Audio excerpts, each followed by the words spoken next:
que me traz à tribuna nesta tarde de segunda-feira, senhor presidente, é para a gente discutir um pouco sobre o que vai acontecer com o nosso país, o futuro do nosso país, com respeito à infraestrutura, com respeito às coisas que vêm acontecendo nos últimos anos no país.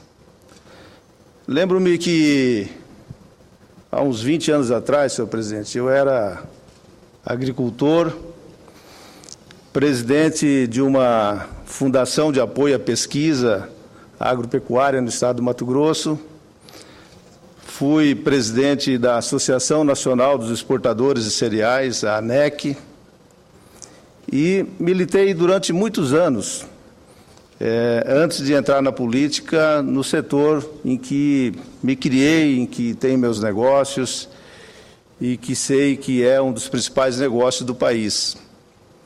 E já naquele tempo, aí uns 20 anos atrás, um pouco mais, nós já falávamos sobre o apagão logístico, sobre as dificuldades que o país teria no futuro e que, se as providências não fossem tomadas a tempo, o tempo iria nos cobrar com muito custo o que iria acontecer no país.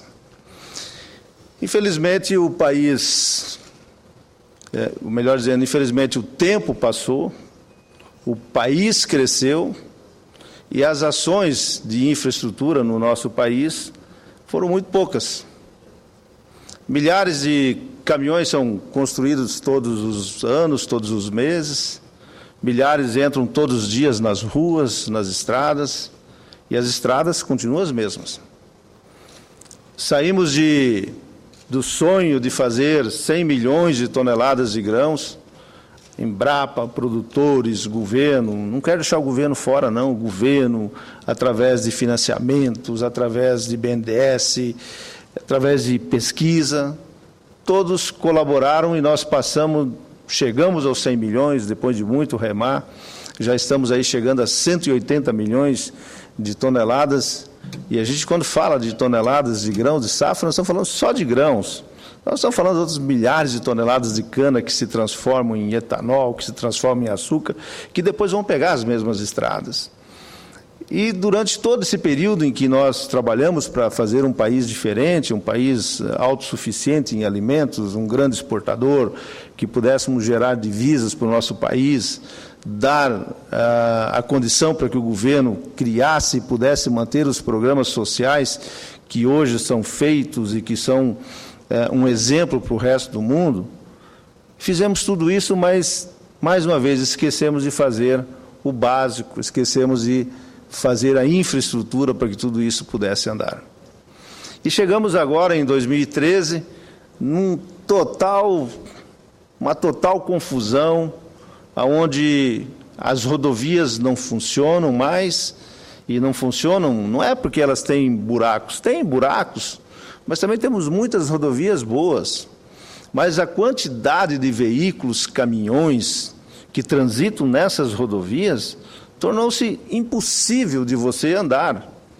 Uma viagem que você demorava 1 hora, 2 horas para fazer, um determinado trecho de rodovia pelo país afora, hoje gasta 5, 6, 7 horas para fazer o mesmo pedaço, o mesmo pedaço de rodovia que nós fazíamos no passado. Então, uma carga que demorava 3 dias, 5 dias para chegar no porto, hoje são 10 dias, são 15 dias para chegar no porto. E tudo isso é ineficiência, né? Ineficiência, e que acaba gerando custo, e esse custo não fica com ninguém. Simplesmente é deficiência pura e simples daquilo que nós fizemos. Quando chegamos nos portos, as capacidades que nós temos de embarque, elas não são condizentes mais com a quantidade de produto que nós queremos mandar para fora. E aí nós temos caminhões nas filas e temos navio nas filas. E os navios custam caro, custam 15 mil a 25 mil dólares por dia, um navio ao largo esperando para embarcar a mercadoria. Então o Brasil paga pela sua ineficiência em todos os setores, mas no demurge, que é o custo de um navio parado, são bilhões de reais por ano que vai embora e simplesmente eles vão embora. Eles não servem para nada. Até se discute, senhor presidente, senadora Ana Amélia, quando a gente deixa de transportar pelo trem, que é mais barato, é mais eficiente, mas se não temos a ferrovia, vamos pela rodovia, até aceitamos que fura o pneu, estraga o pneu, mas o dinheiro de concentrar o pneu fica com o borracheiro, tá? Fica com quem revenda o pneu, não fica com quem produz, mas fica com alguém na sociedade. Mas as ineficiências nossas do exterior, elas não ficam com ninguém, são penalidades duras, são penalidades que não tem como rever, são penalidades que não se consegue mais colocá-las de volta na mão.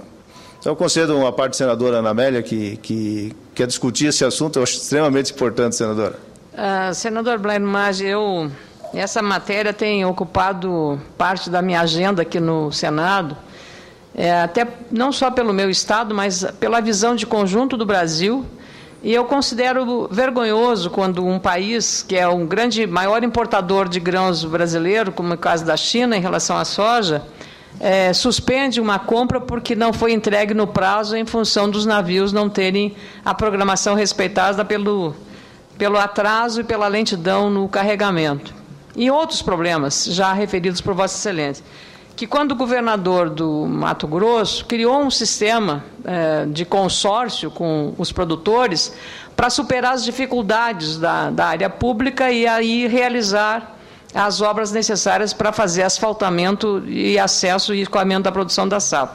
Hoje nós ficamos ainda discutindo o tamanho do Estado, mais Estado, menos Estado na economia, e o problema não é esse, é o problema da eficiência do Estado na economia. Então, hoje estamos discutindo mais um ministério, mas mais um ministério não vai resolver os problemas, porque o ministério que vai ser criado para pequena e média empresa, ele vai depender das decisões do Ministério da Fazenda e do Ministério do Planejamento. Então, é um apêndice, porque também na agricultura, o Ministério da Agricultura não tem autonomia para deliberar sobre determinados temas, como financiamento à safra, que depende do orçamento do Ministério do Planejamento e do Ministério da Fazenda. Então, esse inchaço da máquina e a ineficiência no atendimento de demandas cruciais, que é esta logística, que não está impactando só sobre a produção agropecuária, senador Blairo, mas está sobre a indústria, sobre os nossos custos de produção, sobre todos os setores. Então, hoje, até no turismo, agora há pouco ocupei a tribuna onde Vossa Excelência está, para andar 7 quilômetros entre Gramado e Canela, 2 horas, senador,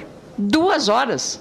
Não temos alternativa numa cidade em que o centro da cidade, que no Natal fica enfeitado e bonito, caminhão com toras de madeira que vão para a celulose e passam por ali, com risco para as pessoas. Ônibus não deveriam passar ali, apenas carros de passeio, para não comprometer a segurança do cidadão. Então, é um problema que pode, lamentavelmente, se agravar daqui para diante. Mas cumprimentos a Vossa Excelência, porque esse tema é inesgotável. Muito obrigado, senadora Ana Amélia. Exatamente, senadora, as pessoas podem estar nos ouvindo e nos vendo pela televisão, e os jornalistas que acompanham aqui no plenário podem dizer mais uma vez, não, mas está na tribuna o senador Blairo Maggi, que é agricultor, exportador, e ele está chorando pelo leite derramado, pelo seu próprio leite. Não é verdade. Eu reclamo do meu segmento, pelo meu segmento, porque conheço muito bem ele. E sei que temos muitas coisas para corrigir e muita eficiência para ganhar. Mas eu também vejo os outros segmentos, senhor presidente Ataídes, as outras áreas, como, por exemplo, que a senadora Ana Amélia acabou de citar. O turismo está embolado, não tem como fazer turismo sem com que as pessoas se movimentem. Não dá para fazer turismo pela internet só olhando as coisas bonitas que o mundo tem e que o Brasil tem. Nós queremos viajar, queremos tocar, queremos cheirar, queremos participar, mas não tem mais como sair. O país, felizmente, disse eu no início, nós construímos nos últimos anos uma economia forte e essa economia ela começa a ser distribuída para toda a população brasileira, diferente do que se dizia no passado, primeiro vamos fazer o bolo crescer para depois dividir com o povo. Não, o povo está crescendo e está sendo dividido. Só que quem está chegando ao consumo e compra um automóvel, ele não pode mais andar nas cidades, ele não pode mais andar nas rodovias, porque tudo é lotado, tudo é trancado. Ele não pode comprar uma passagem de avião no final de ano ou qualquer momento de festa, de férias, e pegar um avião e ir para Foz do Iguaçu, ver as cataratas, ou ir para o Nordeste, ou ir para o Rio Grande do Sul, Paraná, qualquer lugar que ele queira ir, sem antes se preparar muito psicologicamente, porque vai muitas vezes dormir no aeroporto, não consegue embarcar. Quer dizer, nós estamos clinchados, né? Literalmente clinchados, como dois lutadores de boxe que estão lutando e, de repente, eles ficam grudados um ao outro e tem que ir um juiz, tem que ir o árbitro lá e separá-los, senão não há mais luta, não acontece mais a luta. E o Brasil está exatamente nesse ponto. Nós estamos clinchados, nós não sabemos mais para onde ir, não temos para onde ir. E, na minha avaliação, eu vejo que só tem uma saída para a gente. É fazer um enfrentamento na questão de logística como se fosse um movimento de guerra, porque nas guerras o que interessa a quem está guerreando é a liberdade do povo, e a nós interessa no país a mobilidade do povo, a mobilidade das coisas, e simplesmente colocar a culpa nas costas da presidente Dilma não é justo, né? Ela é a comandante do nosso país, ela tem um ministério, tem o Ministério de Transportes, mas nós precisamos entender, e aí que eu queria chamar a atenção da população brasileira e dos órgãos de governo, as instituições que auxiliam o governo. Se nós não olharmos tudo isso como uma necessidade de todos, se nós não olharmos tudo isso como uma vontade nacional, como uma necessidade nacional, nós não vamos avançar. Dificilmente nós avançaremos, porque nós temos no país muitos órgãos de controles e todos eles querem falar sobre o investimento que você está fazendo. E ao quererem falar sobre eles, e talvez a legislação, talvez não, com certeza a legislação permita que eles falem, senão nós faríamos diferente. Então nós, aqui no Senado, no Congresso, temos que começar a olhar isso também. O que nós podemos tirar de burocracia, o que nós podemos aliviar o governo, o que nós podemos permitir que o Ministério dos Transportes, que o Ministério do Interior, que o Ministério, aliás, que o DENIT, que todos esses órgãos possam efetivamente colocar em prática um projeto que o governo tem.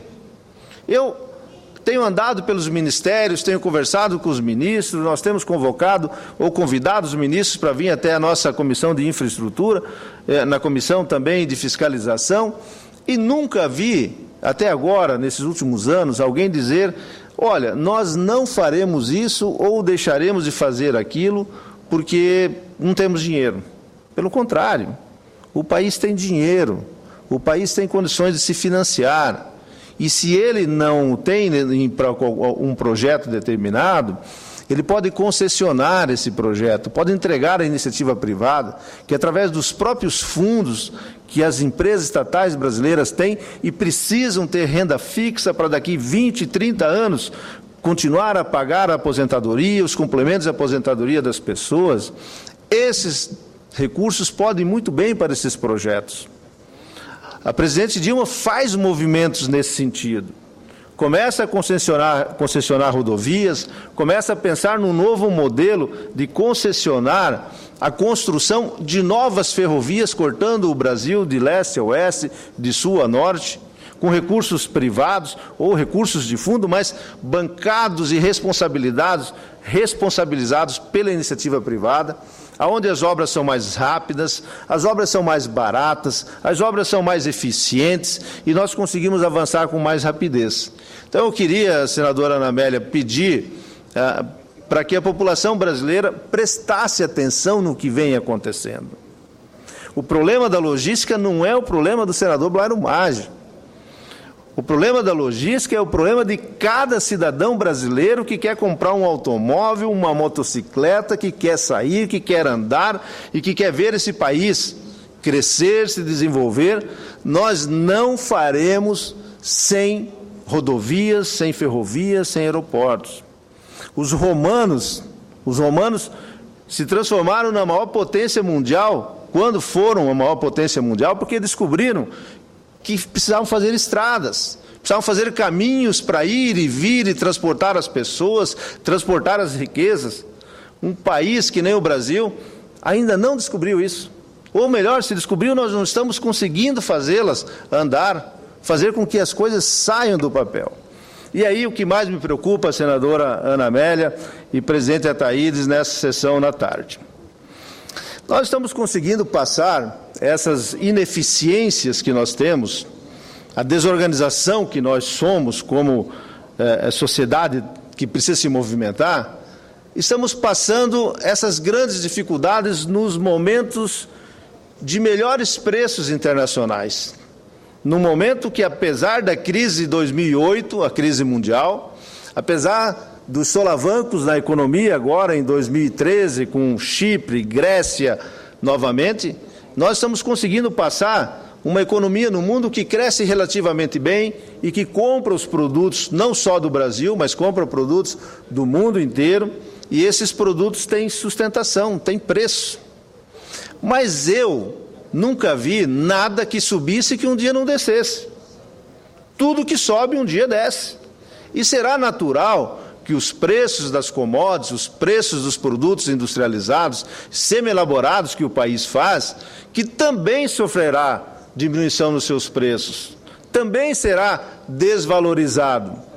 E isso vale para tudo, vale do suco de laranja, para a soja, para o trigo, para o carvão, para o minério, para a geladeira que é feita, vale para todo mundo. E no momento que isso acontecer, e eu espero que demore muito, mas acontecerá, no momento em que isso for acontecer, todas as nossas ineficiências, os nossos problemas, eles serão escancarados na nossa cara e nós vamos ver milhares e milhares de empregos sendo perdidos, milhares e milhares ou bilhões de reais, até de dólares, que foram investidos em grandes conglomerados, fábricas, não poderem mais funcionar. Porque será muito mais caro o transporte, o deslocamento do ponto A para o ponto B ou para o porto, do que o valor que o produto vai valer para a exportação, e, obviamente, ele regula o preço no mercado interno também. Então, nós estamos passando por um momento bom, estamos crescendo na nossa economia, mas não estamos aproveitando para fazer aquilo que tem que ser feito, que é a infraestrutura no nosso país. E, mais uma vez, sendo bem repetitivo, esse não é um assunto simplesmente da presidente Dilma, não é simplesmente do Executivo, isso é um esforço nacional, é um esforço de guerra que nós temos que fazer. A senadora Ana Amélia falou aqui, quando eu fui governador do estado do Mato Grosso, eu encontrei o estado na mesma situação que eu encontro o país hoje. E sabia que sozinho, como governador, eu não tinha recursos e eu não tinha meios sozinho de poder fazer aquilo. Tem uma ideia, senadora Ataídes, quando cheguei no governo do estado, em toda a história do estado do Mato Grosso, nós tínhamos 1.940 quilômetros de rodovias asfaltadas. Para um estado que produz 30 milhões de toneladas de grãos, significa que a grande parte dessa carga andava pela estrada de chão, pelos atoleiros, pelos buracos. Ao final do meu mandato, eu consegui fazer 4.560 quilômetros de novas rodovias no estado do Mato Grosso. Não resolvi o problema, passei perto de arranhar, passei perto de ajudar, mas foi um grande avanço. Mas esse avanço, ele não ocorreu sozinho por vontade e por determinação do governador da época. Ele aconteceu porque eu chamei a sociedade de Mato Grosso, chamei a todos e disse a eles com todas as letras que sozinho nós não íamos a lugar nenhum. Chamei a Assembleia Legislativa, chamei o Tribunal de Justiça, chamei o Ministério Público Estadual, chamei nosso Tribunal de Contas do Estado, mostramos o raio-x do que nós tínhamos naquele estado do Mato Grosso e o que nós precisaríamos fazer e o que nós queríamos fazer. Chamamos a sociedade civil organizada e, principalmente, aqueles que eram detentores dos recursos daquele momento, que eram os produtores rurais, e que não eram com esses preços de hoje, eram com preços praticamente da metade do que nós temos hoje, numa saca de soja, de milho, etc. e tal. E lá, os produtores rurais se juntaram, se reuniram, com a aquiescência dos órgãos de governo de fiscalização, que aceleraram o processo. Não jogaram contra o patrimônio, como nós dissemos. jogaram a favor, ajudando, mostrando, esse caminho você não deve seguir que nós vamos encontrar uma barreira, mas essa barreira pode ser contornada por esse caminho. E assim foi com o Tribunal de Contas, assim foi com o Ministério Público Estadual, assim foi com a Justiça. Não passamos ninguém para trás, não judiamos de ninguém, não deixamos ninguém sem receber, sem ter a atenção, mas a sociedade de Mato Grosso entendeu que era necessário e foi feito.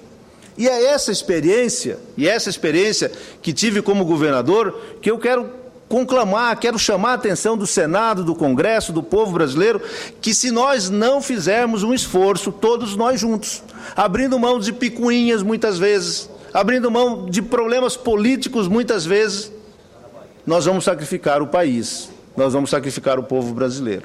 E é chegada a hora, sim, de fazer esse enfrentamento. Caso contrário, daqui 30 anos, eu não estarei nessa tribuna, mas eu não quero que quem esteja no meu lugar, representando o meu estado do Mato Grosso, que esteja novamente aqui a reclamar daquilo que nós não fizemos nesse tempo. Ouça a senadora Ana Amélia com muita alegria. Senador, desculpa, mas é que o tema realmente eu queria reforçar exatamente que iniciativas criativas como essa, adotada por Vossa Excelência, poderiam ser reproduzidas. Agora, não podemos ficar com exatamente com essa preocupação e, às vezes, até preconceito por uma boa ideia, porque, às vezes, não é do nosso partido. É uma posição um pouco, digamos, não condizente com o que a sociedade espera da classe política. Mas eu queria voltar ainda da questão da logística, que Vossa Excelência iniciou o seu pronunciamento, lembrando que hoje os estados do Nordeste estão padecendo de uma das piores secas dos últimos anos. E eu aqui no plenário, a semana passada, vi os senadores da Bahia, senadores do Ceará, senadores de vários estados, de Sergipe, da Paraíba, falando da gravidade da situação da seca naquela região. O gado está morrendo de fome e de sede.